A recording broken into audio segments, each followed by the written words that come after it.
अस्सलाम वालेकुम स्टूडेंट्स। आज हम केमिकल बॉन्डिंग का जो टॉपिक है वो है हाइब्रिडाइजेशन पढ़ने जा रहे हैं।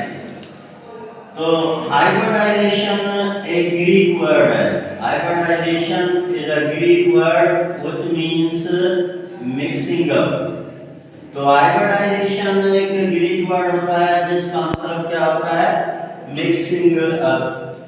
अभी हाइब्रिडाइजेशन का कॉन्सेप्ट हमारे पास कैसे आता है, हाउ हाइब्रिडाइजेशन इज इंट्रोड्यूस।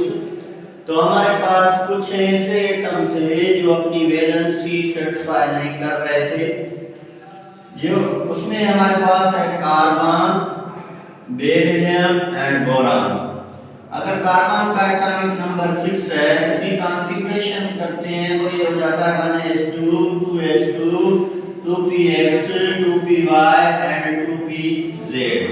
तो 5 एंड 6। बेरिलियम का एटॉमिक नंबर 4 है तो हम लिखेंगे 1s2 2s2। बोरान का एटॉमिक नंबर 5 है तो 1s2 2s2 एंड 2px1 जबकि 2py और 2pz हो गया। अभी इन तीन एटम्स की जब हमने इलेक्ट्रॉनिक कॉन्फ़िगरेशन की तो कार्बन का एटॉमिक नंबर 6 है तो इसके पास 2px में एक इलेक्ट्रॉन और 2py में एक इलेक्ट्रॉन। तो यहाँ देखें कार्बन के पास ग्राउंड स्टेट में जो अनपेयर्ड इलेक्ट्रॉन थे वो कितने हैं, 2। कार्बन की ग्राउंड स्टेट में अनपेयर्ड इलेक्ट्रॉन्स 2 हैं। तो इसका मतलब है इसकी वैलेंसी जो है वो भी कितनी होगी, 2 होगी, means it is a divalent. तो इसी तरह अगर आप बेरिलियम को देखें तो बेरिलियम की कॉन्फ़िगरेशन है 1s2 2s2।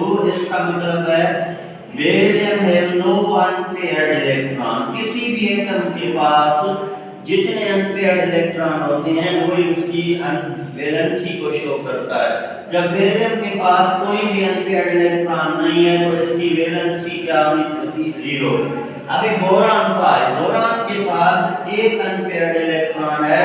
इसका मतलब है बोरान की वैलेंसी जो है इट इज इक्वल टू 1। लेकिन इन एलिमेंट्स के साथ ये मसला था कि अगर कार्बन की वैलेंसी 2 है तो ये डाइवैलेंट है, इसकी वैलेंसी 0 है, इसकी वैलेंसी 1 है तो ये मोनोवैलेंट है। लेकिन उसके बावजूद भी जो कार्बन है ये वैलेंसी शो करता है 4 की। तो कार्बन हमारे पास कितनी वैलेंसी शो करता है, 4 की। It means carbon is tetravalent. और कार्बन 4 हाइड्रोजन आपस में मिला के और क्या बनाता है, मीथेन। तो कार्बन 4 बॉन्ड बनाने की एबिलिटी रखता है। अब जब कार्बन के पास 2 अनपेयर्ड इलेक्ट्रॉन है तो इसकी वैलेंसी 2 होनी चाहिए, ये डाइवैलेंट है, इसके बावजूद ये टेट्रावैलेंट शो कर रहा है। बेरिलियम की वैलेंसी 0 है लेकिन इसी उसके बावजूद भी बेरिलियम डाइवैलेंट की वैलेंसी 2 एटम को कंबाइन करने की एबिलिटी रखता है। और बोरान जो है उसके पास एक अनपेयर्ड इलेक्ट्रॉन है तो उसकी वैलेंसी 1 होनी चाहिए, लेकिन उसके बावजूद भी बोरान जो है वो ट्राइवैलेंट है, मींस ये 3 वैलेंसी को शो करता है and it form 3 bonds with other atom.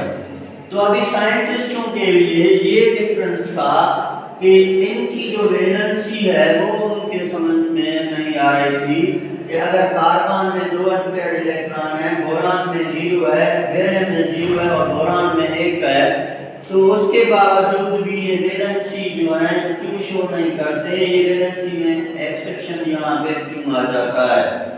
तो इसका answer finally Linnaeus Pauling. Linnaeus Pauling ने ये बात कर दी कि यहाँ क्या होता है कि कार्बन में जो 2s में 2 इलेक्ट्रॉन है तो 2s से एक इलेक्ट्रॉन शिफ्ट हो जाता है 2pz में। तो एक्साइटेड स्टेट में जो कार्बन की कॉन्फ़िगरेशन बन जाती है तो वो 2s से एक इलेक्ट्रॉन शिफ्ट हो जाता है 2pz में।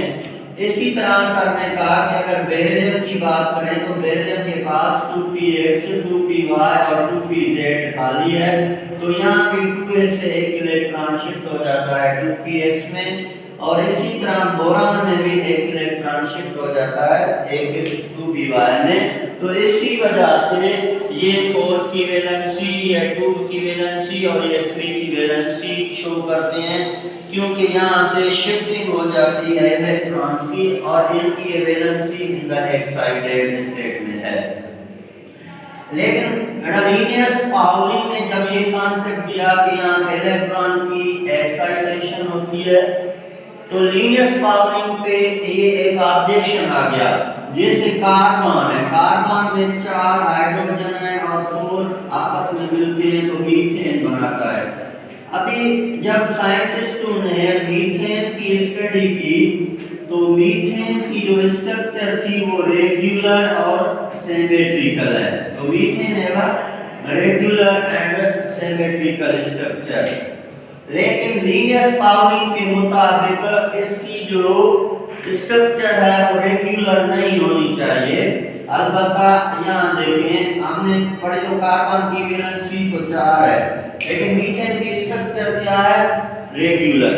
तो साइंटिस्टों ने लीनियस पाउलिंग से ये क्वेश्चन किया कि सर मीथेन की स्ट्रक्चर तो रेगुलर है, सिमेट्रिकल है, लेकिन आप जो कॉन्सेप्ट बता रहे हैं कि S से इलेक्ट्रॉन Z में शिफ्ट होता है, तो उस आपके कॉन्सेप्ट के मुताबिक इसकी वैलेंसी रेगुलर नहीं होनी चाहिए, इसकी स्ट्रक्चर रेगुलर नहीं होनी चाहिए। क्यों? क्योंकि S ऑर्बिटल की शेप स्फेरिकल है, ये स्मॉल साइज का है, और p ऑर्बिटल की शेप लार्ज साइज की है, ये डम्बेल है। तो 3 हाइड्रोजन जो px py और pz से कंबाइन होंगे तो इन तीनों की तो लेंथ इक्वल होगी, लेकिन जो A से हाइड्रोजन कंबाइन होगा उसकी लेंथ कम होगी। तो ये 3 बॉन्ड लेंथ ज्यादा होगी और एक की लेंथ कम होगी, जिसकी वजह से ये हो जाएगा कि 4 जो बॉन्ड है वो इक्वल लेंथ के नहीं बनेंगे, जिसकी वजह से मीथेन की स्ट्रक्चर रेगुलर नहीं आएगी। लेकिन फिर भी मीथेन की स्ट्रक्चर रेगुलर है, तो उसका मेन रीजन क्या है?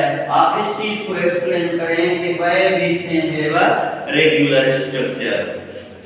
तो बेटा इस कॉन्सेप्ट के बाद, इस क्वेश्चन के बाद लीनियस पाउलिंग ने इस चीज को एक्सप्लेन करने के लिए एक सिंपल एक्सप्लेनेशन दी, एक एक्सटेंशन की।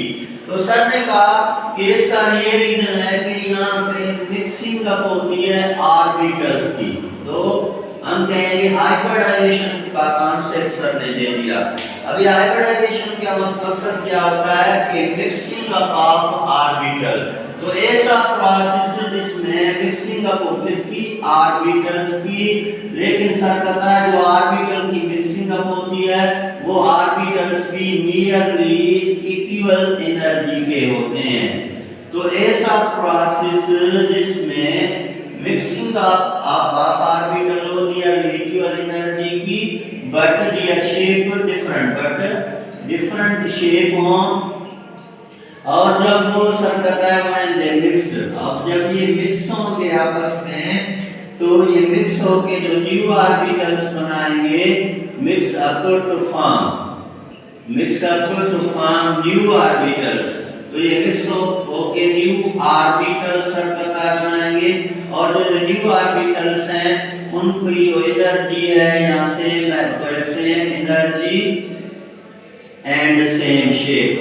तो हाइब्रिडाइजेशन का मकसद क्या होता है कि यहाँ पे नियरली इक्वल एनर्जी और डिफरेंट शेप के ऑर्बिटल्स पहले मिक्सअप होते हैं, मिक्सअप होने के बाद जो न्यू ऑर्बिटल्स बनते हैं उन ऑर्बिटल्स की एनर्जी भी सेम होगी और शेप भी सेम होगी।